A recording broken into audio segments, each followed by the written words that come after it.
Welcome back to Fresh Outlook, everybody. I'm your host, Logan Crawford. Researchers at the California Institute of Technology say they have found evidence of a possible new planet. Right now it is called Planet 9, and it could be orbiting the distant reaches of our solar system. The prospective planet appears to be rather large, 10 times bigger than our planet, Earth.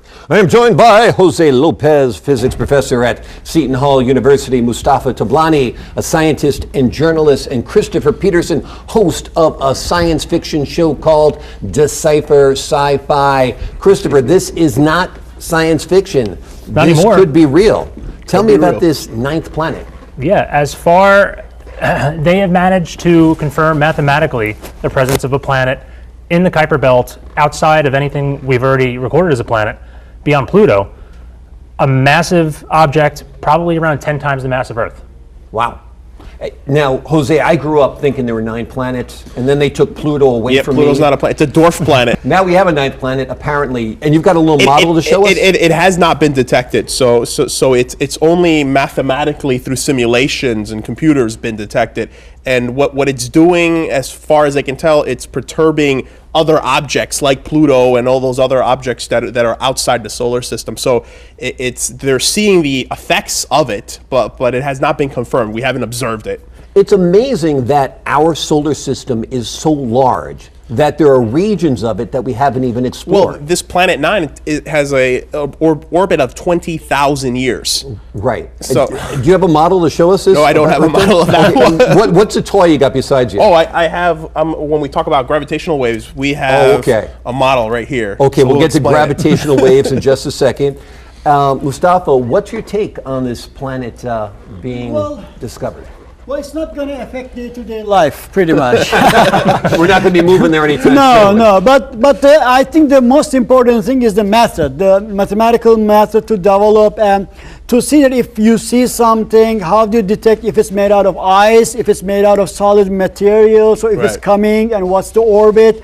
All those things may come handy if, God forbid, something start coming towards Earth. So I think the method, mathematical complexity and problem-solving techniques, I think is much more important than whether if there is a planet there or not. Okay. And Christopher, some of these advances that we're making and discoveries that we're making are because of views from robots in and around Mars? Oh yeah, it's almost science fiction, and it was until just a few years ago, that we could actually, and everyone saw the balloon drop of the robot on Mars. It's just kind of incredible how it happened.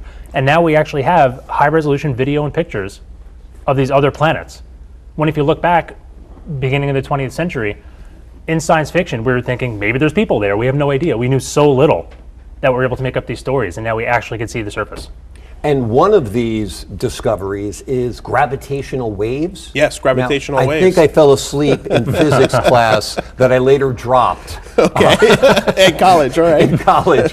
What is a gravitational wave? And I want you to use that model eventually. I will. So Albert Einstein predicted in his theory of general relativity that space is made of what he called a space-time fabric. Okay. So the way I like to think of it is, if you can think of this is basically saran wrap that I got from my kitchen, and it's in a frame. So what happens is I put my hand, as you can see, I'm warping the fabric of space-time, the saran wrap. Right. And I'm warping it there. So what Einstein predicted is, if there's a massive collision of like black holes, these are the most nastiest, most massive things that are out there, and 2 of them collided 1.3 billion years ago. So what happens is it created a wave, a ripple in that fabric of space-time and the saran wrap there, and we've detected that with the LIGO detector. Now, does that actually affect real time? Is there a wrinkle in time, so to speak? There is a wrinkle in space-time, because space-time is all together. It's combined. It's a fabric, like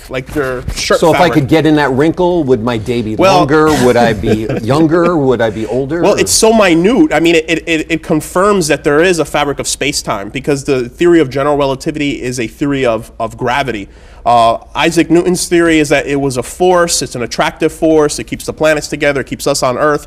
But what Einstein said, it's a fabric, and the only way you're going to be able to detect it is through gravitational waves. He predicted this 100 years ago, exactly 100 years ago in 1916, and 100 years later, in 2016, we have found proof of it.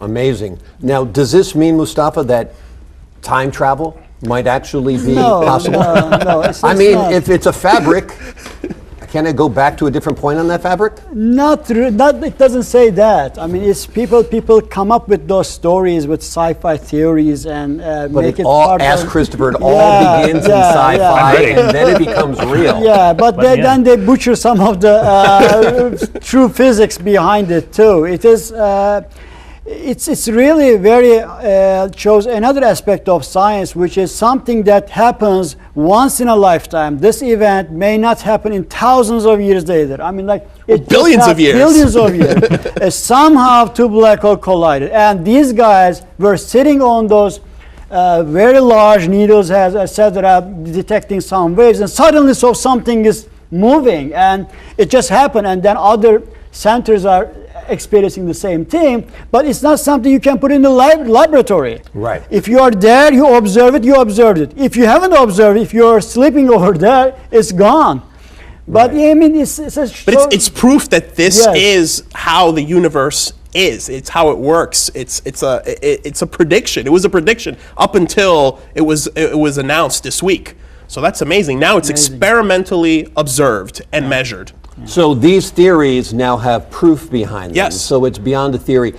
Kirk once said, "Space, the final frontier." What is the final? What's the next step for man in space? I mean, where are we going next? It is. I mean, right now we are in a golden age of astronomy, astrophysics, of exploration. I mean, think about this. A little less than 400 years ago, we thought that the center of the universe was the Earth. And then a few years later, after that, we figured out that the Earth is not the center, the sun is the center of the universe. And then it wasn't until the 1920s we figured out that, well, the Milky Way, that's the center of the universe. And then the 1920s we figured out it's just one of among billions of galaxies. Right. So in the last 100 years, the amount we've learned about our place in the universe is amazing. This is a golden age. And Christopher, like folks like Elon Musk are going to make the impossible possible with SpaceX travel. Do you have your ticket all ready to go to outer space? I don't think I'm going. As a parent, I'm probably just going to sit back and watch someone else do it. Okay. But even Elon Musk himself said he wanted to die on Mars, if possible, just not on impact. Right. So even that guy is ready to go. Christopher, Jose, Mustafa, thank you for your time. Happy Valentine's Day. I hope it is out of this world. Get it? Okay, that is it for this edition of Fresh Outlook right here on Every TV. I'm Logan Crawford. See you next time.